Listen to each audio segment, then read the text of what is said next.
भारत के प्रधानमंत्री अभी अमेरिका के एक बड़े महत्वपूर्ण दौरे से वापस आए हैं और जब से वो वापस आए हैं तब से पूरे मीडिया में एक डिबेट छाया हुआ है। जो अमेरिका की तरफ से भारत को एक ऑफ़र दिया गया था कि आप हमसे F-35 एयरक्राफ्ट खरीद लीजिए। बहुत सारे लोग इस चीज़ के ऊपर चर्चा कर रहे हैं कि F-35 हमें ख़रीद लेना चाहिए, वो एक बड़ा फ़ायदेमंद एयरक्राफ्ट है, भारत की एयर सुपीरियॉरिटी इस्टेब्लिश करेगा। लेकिन हमें नहीं भूलना चाहिए सबसे महत्वपूर्ण चीज़ कि F-35 एक बहुत बड़ा स्कैम है और ये स्कैम में अगर भारत आज फंसा तो अगले कम से कम 20 से 25 साल भारत इस स्कैम से बाहर नहीं आ पाएगा। पर ये ऐसा क्यों है? आइए इस चीज़ को एक एक करके समझने की कोशिश करते हैं।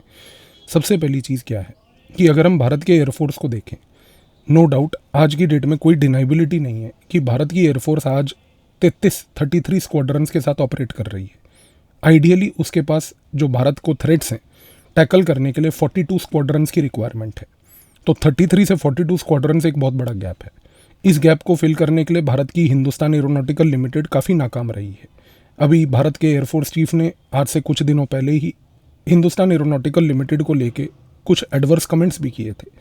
इसके साथ साथ सबसे बड़ी प्रॉब्लम ये भी है कि भारत का जो नेबर चाइना है वो इस समय 6th जनरेशन एयरक्राफ्ट को लेकर टेस्ट कर रहा है और उसने उस एयरक्राफ्ट की टेस्टिंग के बाद वो सुपीरियॉरिटी भी डिस्प्ले की है। तो इस कॉन्टेक्स्ट में ये कहना तो कहीं पर भी गलत नहीं होगा कि बेसिकली अगर भारत मान लीजिए F-35 लेता है तो it is a shot in the arm, यानी कि हमारे लिए एक शॉर्ट टर्म लेवल पर ये बहुत बड़ा पावरफुल फैक्टर है। पर क्या ये F-35 ले लेने से भारत की सारी समस्याएं दूर हो जाएंगी? इस चीज़ को समझने की कोशिश कीजिए। भारत ने 4 साल पहले रशिया के साथ एक अग्रीमेंट करके ट्रायम्फ 400, जिसको S-400 air defence missile system कहते हैं, वो खरीदा था। हमने ये एयर डिफेंस मिसाइल सिस्टम तब खरीदा था खास करके जब कॉम्पिटिटर लेवल पर अमेरिका हमारे को S-400 के बजाय पेट्रियट सिस्टम जो उसने खुद बनाया है वो बेच रहा था। भारत ने अमेरिका का पेट्रियट रिजेक्ट किया था। वो रिजेक्ट इसलिए किया था क्योंकि जो पेट्रियट था वो पेट्रियट भारत के बेसिकली जो सुरक्षा चैलेंजेस हैं उनको मिटिगेट करने के लिए हमारी मदद नहीं करता। लेकिन जो S-400 का डिज़ाइन है, जिस प्रकार से वो एक डिसेंट्रलाइज्ड टेक्नोलॉजी है, उसको भारत अपने बॉर्डर के किसी भी एरिया के आसपास बिछाकर एक अग्रेसिव लेवल पर एयर डिफेंस मिसाइल सिस्टम पहली बात तो तैयार कर सकता है। लेकिन सबसे बड़ी बात थी कि जब हमने एक $5 बिलियन की डील रशिया के साथ साइन करके S-400 खरीदने की कोशिश करी और जब हमने अमेरिका के पेट्रियट को रिजेक्ट करा तो जाहिर सी बात है कि अमेरिका तो चुप नहीं बैठने वाला था। उसने भारत को पनिश भी किया इस रशिया की डील को लेकर। उसने फिर उसके बाद जब देखा कि भारत ने यूक्रेन के मसले में अमेरिका का साथ नहीं दिया और एक निष्पक्ष स्थान लेते हुए ये बात बोली कि हम ना रशिया के साथ और ना यूक्रेन के साथ, हम तो बल्कि पीस के साथ हैं, ये चीज़ की वजह से जो है उस समय अमेरिका और इरिटेट हुआ। लेकिन अब अमेरिका में परिस्थिति बदल चुकी है। अमेरिका में एक नया एडमिनिस्ट्रेशन आ चुका है। नए एडमिनिस्ट्रेशन की तरफ से कोशिश है कि भारत के साथ रिश्तों को एक नए तरीके से देखा जाए। इस कॉन्टेक्स्ट में कई लोग कहते हैं कि देखिए F-35 एक बहुत बड़ी गेम चेंजर है, लेकिन 2-3 चीज़ों को समझिए यहाँ पर। सबसे पहली चीज़ है कि आज अमेरिका F-35 क्यों बेच रहा है भारत को? क्या वो इसलिए बेच रहा है कि वो भारत के लिए जेन्युइनली इंटरेस्टेड है? आप एक पॉइंट समझ के देखिए और इस उदाहरण को थोड़ा सा एनालाइज करके देखिए। अमेरिका ने F-35 आज तक सिर्फ और सिर्फ NATO कंट्री के जो मेंबर्स हैं उन्हीं के लिए एक्सक्लूसिव रखा था। आज की डेट में अमेरिका कहता है कि मैं भारत के लिए एक एक्सेप्शन क्रिएट करना चाहता हूँ, एकमात्र ऐसा नॉन NATO देश जिसको मैं F-35 बेचना चाहता हूँ। क्या आज की डेट में अमेरिका के अंदर कोई हृदय परिवर्तन हुआ है? क्या अमेरिका के अंदर कोई हृदय परिवर्तन है? पहली बात कि भाई वो भारत को एक नॉन NATO मेंबर के दर्जे पे लाकर उनको बाकी NATO मेंबर्स के साथ देखना चाहता है। इस चीज़ को हम कैसे समझें? एक उदाहरण देता हूँ। NATO के अंदर एक बहुत बड़ा मेंबर है जिसका नाम है टर्की। टर्की ने आज से चंद साल पहले अमेरिका को बोला था कि मुझे F-35 दे दो। अमेरिका ने टर्की को, जो कि NATO का मेंबर है, उसको F-35 एयरक्राफ्ट नहीं दिए। कारण, सबसे बड़ा कारण ये कि टर्की ने अमेरिका के पेट्रियट को रिजेक्ट कर रशिया के S-400 को खरीदा था और अमेरिका ने टर्की को यही चीज़ बोलकर बोला कि क्योंकि आपके पास S-400 जो है टेक्नोलॉजी, जो कि रूस की बनाई हुई टेक्नोलॉजी है, हम आपको F-35 नहीं दे सकते क्योंकि F-35 जो है अगर वो मान लीजिए S-400 के ऊपर ऑपरेट करता है तो उससे रशिया को S-400 की टेक्नोलॉजी के बारे में मालूम चलेगा और ये टेक्नोलॉजी इवेंचुअली रशिया से निकलकर फिर चीन के हाथ लगेगी, जिससे कि चीन को एक एज मिलेगा। तो टेक्नोलॉजी चोरी होने के डर के कारण से हम आपको S-400 होने के कारण से F-35 नहीं दे सकते। अब यहाँ पर सोच के देखिए, भारत को आज की डेट में ये जो प्रपोज़ल दिया गया डोनाल्ड ट्रंप एडमिनिस्ट्रेशन की तरफ से, आपको क्या लगता है कि डोनाल्ड ट्रंप आज की डेट में भारत को एक मजबूत परिस्थिति में देखना चाहता है? अगर आप ये सोच रहे हैं तो आप बहुत बड़े भुलेखे में हैं, क्योंकि ऐसी कोई परिस्थिति नहीं है। डोनाल्ड ट्रंप एक बनिया है, उसका असली नाम है डोनाल्ड ट्रंप अग्रवाल। वो व्यक्ति जो है बेसिकली सिर्फ और सिर्फ व्यापार के नज़रिए से चीज़ों को देखता है। उसके दिमाग में इस मोमेंट पर सबसे बड़ी चीज़ ये है कि अगर मान लीजिए मैं पहली बात तो भारत को आज F-35 ऑफ़र करूँगा, और भारत अगर मान लीजिए अपनी एयरफोर्स के लिमिटेड स्क्वाड्रन स्ट्रेंथ को देखते हुए F-35 की डील मेरे से करने के लिए आगे बढ़ता भी है, तो कल को मेरे पास एक एवेन्यू और एक अपॉर्चुनिटी खुलती है जिसके तहत मैं भारत को फिर कन्विंस कर सकता हूँ कि ठीक है, अगर आपके पास S-400 की डील ऑलरेडी साइंड है तो आप S-400 लीजिए, पर क्योंकि मेरा S-400 के ऊपर F-35 कंपेटेबल तो होगा नहीं, तो इस एयरक्राफ्ट की कंपेटेबिलिटी के लिए आपको लिमिटेड लेवल का पेट्रियट भी खरीदना पड़ेगा। ये ट्रैप है जिसकी बारे में मैंने आपको वीडियो के शुरुआत में चर्चा की कि भारत को सबसे पहले इस ट्रैप के अंदर जाने से, फंसने से बचना है, क्योंकि आज ये F-35 है, कल ये वापस से पेट्रियट पे आएगा, क्योंकि कतई ही इस मोमेंट पर F-35 S-400 के ऊपर चलने की सहमति किसी भी प्रकार से अमेरिका नहीं देगा भारत को। और यदि अगर उसने ऐसा दिया भी तो उसका सबसे बड़ा खमियाजा ये होगा कि जो नाटो के देश हैं उनके अंदर एक रिबेलियन क्रिएट हो जाएगा, क्योंकि नाटो के देश कहेंगे कि अगर मान लीजिए रूस की टेक्नोलॉजी खरीदने के बाद अमेरिका अगर दूसरे देशों से व्यापार कर सकता है तो फिर हमारे साथ क्या आपत्ति। तो अमेरिका कतई ही ऐसी परिस्थिति में नहीं आएगा। तो यहाँ पर खेल असली F-35 का नहीं है, खेल असली है पेट्रियट का। खेल है असली $5 बिलियन की वो जो डील रशिया के साथ साइन की, उसी के इक्विवेलेंट अगर $2.5-3 बिलियन की डील कोई अमेरिका के साथ साइन हो जाए, पहली चीज़। अब आते हैं दूसरे पॉइंट पर, सबसे महत्वपूर्ण। फिर से वही सवाल, America after all F-35 Bharat को क्यों बेच रहा है? कोई भारत से लगाव है? नहीं। समझिए, अमेरिका पिछले 4 सालों से 2020 से एक 8 साल के प्रोग्राम को बनाकर काम कर रहा है, और ये 8 साल का जो प्रोग्राम है, इस प्रोग्राम के तहत 2020 में अमेरिका की सरकार ने एक निर्णय लिया था कि 2028 तक अमेरिका की जो एयरफोर्स है उस वायुसेना में हम 2028 तक 1000 artificial intelligence driven fighter jets को इंस्टॉल करेंगे। यानी कि 2028 तक अमेरिका की सरकार एक रणनीति के तहत 1000 AI driven artificial intelligence driven fighter jets को अपनी एयरफोर्स में इंडक्ट करेगी।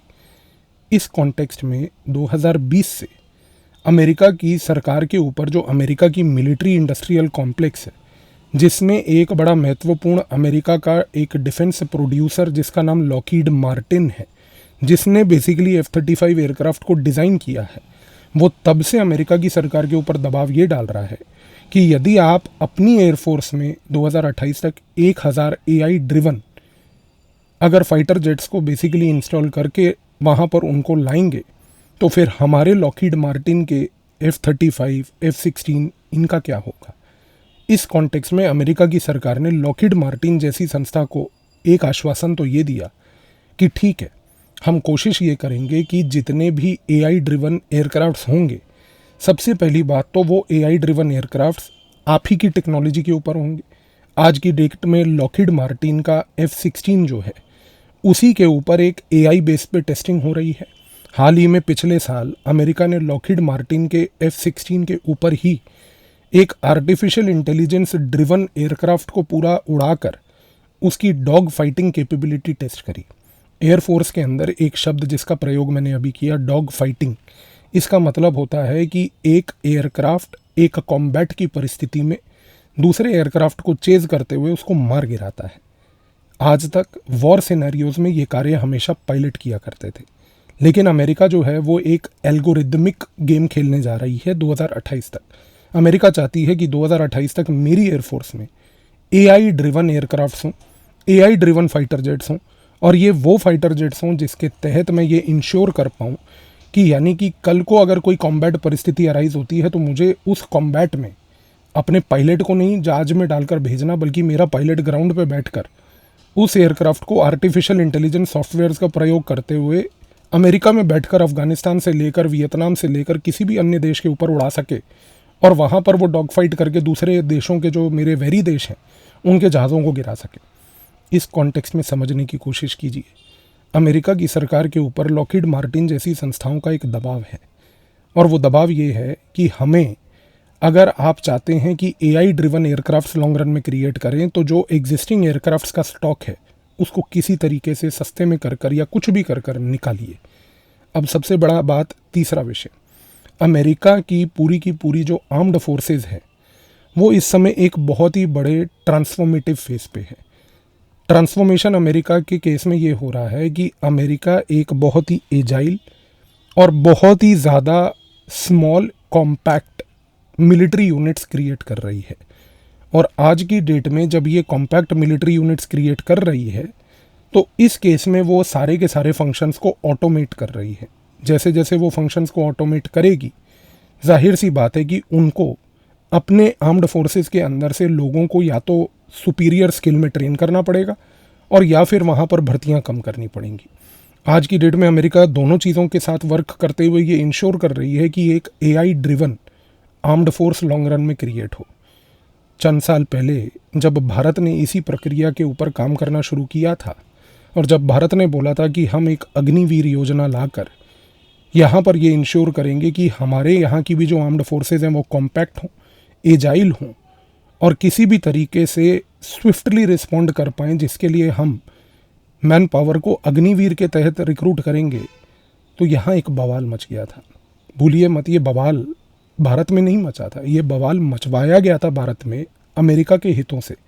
क्योंकि सोच के देखिए, अगर मान लीजिए कि भारत की सरकार एक अग्निवीर योजना के तहत एक लिमिटेड समय के लिए एक एजाइल वर्कफोर्स को तैयार करती है और उसका लिमिटेड समय के लिए स्किल का प्रयोग करती है, तो जाहिर सी बात है कि लॉन्ग रन में भारत की सरकार भी टेक्नोलॉजी ड्रिवन प्लेटफॉर्म्स की तरफ जाएगी और ऑटोमेट करेगी।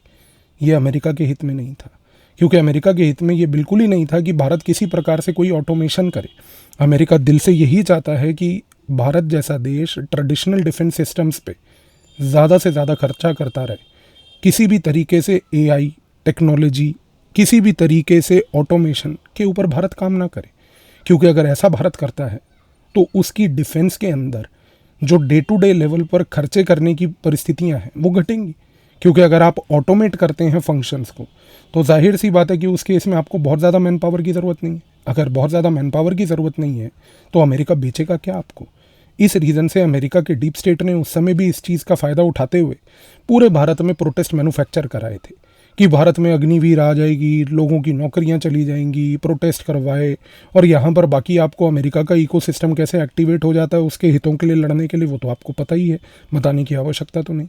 तो यहाँ पर चीज़ को समझने की कोशिश कीजिए। इस समय भारत के पास सबसे बड़ी चीज़ ये है कि अमेरिका पहली बात तो एक AI ड्रिवन फ्यूचर देख रहा है वॉरफेयर में। दूसरी सबसे बड़ी बात वो इसलिए देख रहा है क्योंकि उसका सबसे बड़ा कॉम्पिटिटर इस स्पेस में चाइना है। क्योंकि चाइना और अमेरिका दोनों मिलकर एक AI ड्रिवन फ्यूचर को पहली बात तो देख रहे हैं। इस केस में समस्या सबसे बड़ी ये है कि भारत जैसे देश जो हैं वो यहाँ पर अमेरिका और चाइना के इस टेक्नोलॉजिकल सुपीरियोरिटी में पिस रहे हैं। वो पिस रहे इसलिए हैं क्योंकि यहाँ पर पहली बात तो हम लोगों के ऊपर दबाव डाला जा रहा है कि इस प्रकार की टेक्नोलॉजी को खरीद लीजिए। लेकिन सवाल ये उठता है कि क्या भारत को इस परिस्थिति में F-35 खरीदना चाहिए?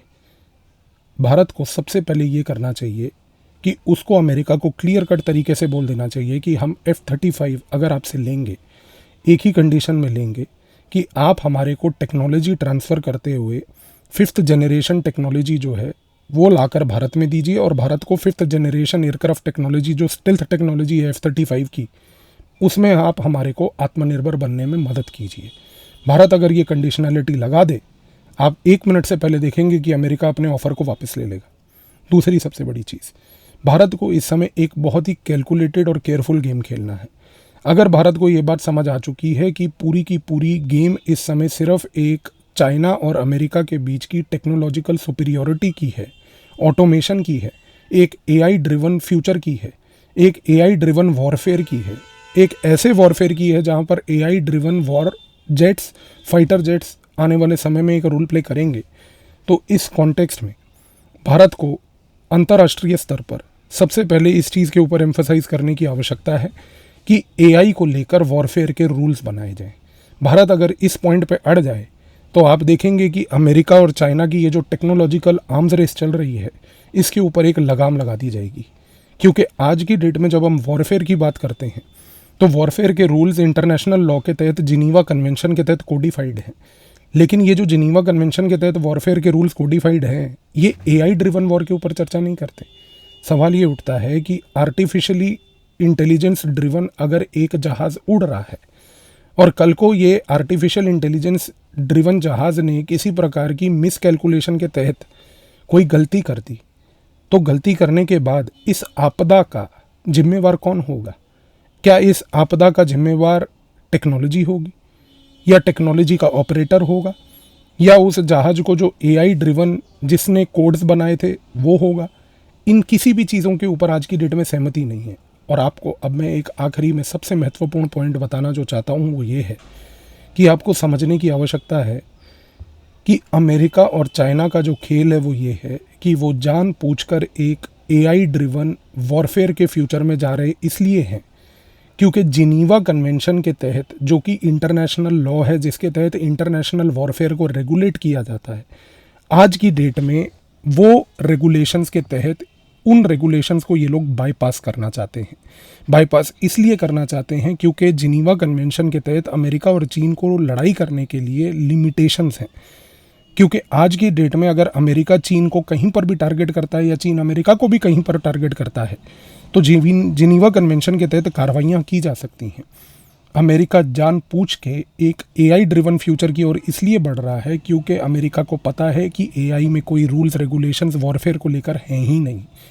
कल को अगर मान लीजिए कोई ऐसी परिस्थिति पैदा होती है कि जहां पर अमेरिका का कोई एयरक्राफ्ट, मान लीजिए कि किसी सिविलियन पर्टिकुलर जगह पर जाकर कोई आपदा क्रिएट कर दे, तो कल को अमेरिका के ऊपर कोई लाइबिलिटी, कोई क्लेम नहीं आएगा।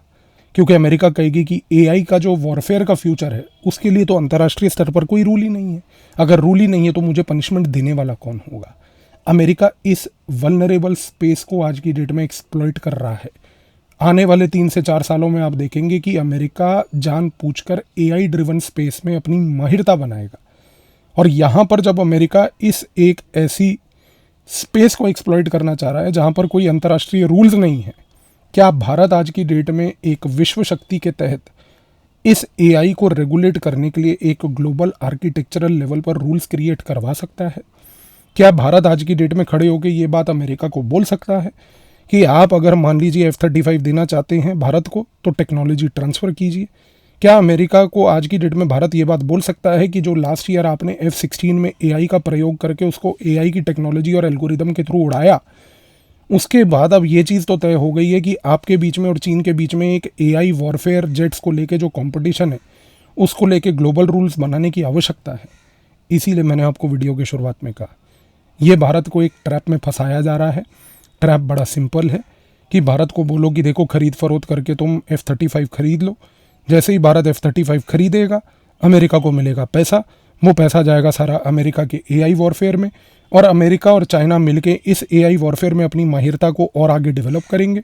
और सबसे बड़ी बात होगी, ये दूसरे नेशंस, जो दूसरे देश हैं, जैसे कि भारत भी जो एक देश है जो एआई के उस गेम में अभी तक पीछे रह रहा है, ये एआई के गेम में भारत जैसे देश को और पीछे करके उस पूरी की पूरी एआई स्पेस को अमेरिका और चाइना मिलके कैप्चर कर लेंगे।